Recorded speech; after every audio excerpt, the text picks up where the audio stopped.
입주 전 vs 입주 후 부부간 명의 이전 어느 쪽이 나을까? 현실 경험담으로 풀어봤어요. 얼마 전 저랑 가까운 지인이 신축 아파트에 당첨됐다는 소식을 전해줬어요. 그런데 당첨 소식보다 더 고민스러운 게 하나 있었죠. 남편이 아파트를 제 명의로 바꿔주겠대요. 근데 입주 전에 해야 할까요?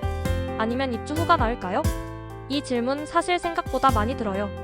저도 세무 상담이나 부동산 이야기 나눌 때마다 빠지지 않는 주제거든요. 입주 전에 하면 세금이 적다더라, 입주 후 하면 절차가 편하다더라, 이런 말들 정말 많아요. 하지만 막상 실제로 겪어보면 그렇게 단순하지가 않아요. 그래서 오늘은 제가 직접 상담하면서 보고 들었던 입주 전 vs 입주 후 명의 이전의 현실적인 차이점을 세금과 절차, 리스크 중심으로 풀어드리려고 해요. 읽다 보면 아, 내 상황에선 이게 맞겠구나 감이 딱 오실 거예요. 입주 전 명의 이전 분양권 상태일 때, 입주 전에 명의를 바꾸는 건 말 그대로 분양권 상태에서 배우자 명의로 변경하는 방식이에요. 이걸 고려하는 분들이 가장 먼저 떠올리는 이유는 간단해요. 세금 덜 내고 싶어서. 저도 실제로 주변에서 이런 말 많이 들었어요. 분양권 상태일 때 바꾸면 취득세 안 낸다던데? 맞아요. 분양권 단계에서는 주택으로 등기하기 전이라서 취득세가 발생하지 않는 경우가 많아요. 게다가 부부간 증여는 6억 원까지 증여세 면제가 가능하기 때문에 자금 출처가 깔끔하다면 세금 부담이 거의 없을 수도 있어요. 그래서 초기 자금 부담을 줄이고 싶은 분들이 선호하죠. 하지만 이게 항상 좋은 선택만은 아니에요. 가장 큰 변수는 전매 제한이에요. 요즘 신축 아파트 대부분이 전매 제한이 걸려 있어서 시행사나 분양사, 허가 없이는 명의 이전 자체가 불가능한 경우가 많아요. 저 지인도 분양권 명에 바꾸고 싶다고 문의했는데 시행사에서 전매 제한 기간이라 안 됩니다 라는 답을 받았어요. 또 중도금 대출이 있는 경우엔 채무승계 문제도 생겨요. 이 부분을 대충 넘기면 나중에 양도소득세나 기타 세금이 생길 수도 있어요. 즉 서류가 복잡하고 조건이 안 맞으면 진행 자체가 어려울 수 있다는 뜻이에요.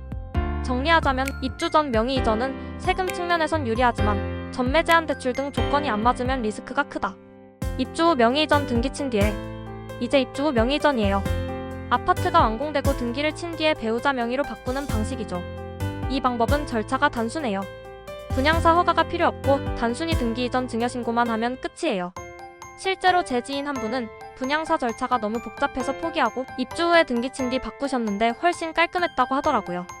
게다가 입주 후라면 이미 주택 상태라 분양권 전매 제한, 대출 승계 문제 등에서 자유로워져요. 다만 세금이 문제예요. 입주 후 명의 이전할 땐 취득세 약 3.54% 정도가 발생해요. 여기에 지방교육세까지 더하면 꽤 부담될 수 있어요. 등기를 다시 해야 하니 인지세, 법무비용 같은 부수비용도 생기죠. 그래서 입주 후 명의 이전은 절차는 깔끔하지만 세금 비용 부담이 조금 더 크다. 많은 사람들이 오해하는 부분. 이 부분 정말 중요해요.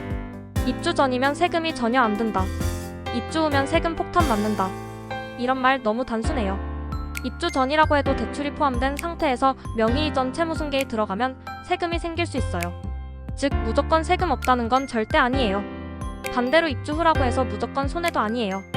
공동명의로 바꾸면 종부세 기준 공제 혜택을 받을 수 있어서 장기적으로 보면 유리한 경우도 많아요. 예를 들어 부부가 각각 1인당 9억 원씩 공제받을 수 있으니까요. 즉 명의 이전의 유불리는 세금 하나만으로 단정할 수 없고 전체 보유 계획과 조건을 함께 봐야 한다는 거예요. 내 상황에 맞는 판단 포인트. 제가 실제로 상담하면서 느꼈던 건 명의 이전 고민할 때 아래 4가지를 미리 정리해두면 훨씬 수월하다는 거예요. 1. 분양권 전매 제한 여부 확인하기. 전매 제한 걸려있으면 입주 전 명의 이전은 거의 불가능해요. 2. 중도금 대출 여부. 대출이 있다면 채무승계가 필요한데 이게 절세에 불리할 수도 있어요. 3. 세금 비교 시뮬레이션 해보기. 입주 전엔 취득세가 없을 수 있지만 입주 후엔 약 34% 취득세를 고려해야 해요. 미리 계산해봐야 합니다. 4. 보유 계획 중 부세 기준 체크하기. 공동명의는 장기적으로 세 부담을 줄일 수 있어요. 단기보다 장기 관점으로 보세요. 이 4가지를 미리 정리해두면 내 상황에선 어떤 게 나은지 감이 확실히 잡혀요. 저도 이 과정을 거치고 나니 나는 입주 후 명의 이전이 낫겠다라는 결론을 내렸어요. 결론. 두 방식 모두 장단점이 분명해요. 요약하자면 입주 전 명의 이전은 세금 절감 면에서 매력적이지만 전매 제한 대출 절차 복잡성 때문에 리스크가 있어요. 입주 후 명의 이전은 세금은 좀 더 들지만 절차가 간단하고 안정적이에요. 저 개인적으로는 세금보다는 확실함을 택해서 입주 후로 진행했어요. 예상치 못한 리스크를 피하고 싶었거든요. 결국 답은 하나예요. 조건이 맞으면 입주 전이 유리하지만 대부분은 입주 후가 더 현실적이다. 여러분도 본인과 배우자의 상황, 대출, 전매 제한, 보유 계획까지 꼼꼼히 따져보세요. 그리고 가능하면 세무사나 전문가 상담 한번 받아보시길 추천드려요.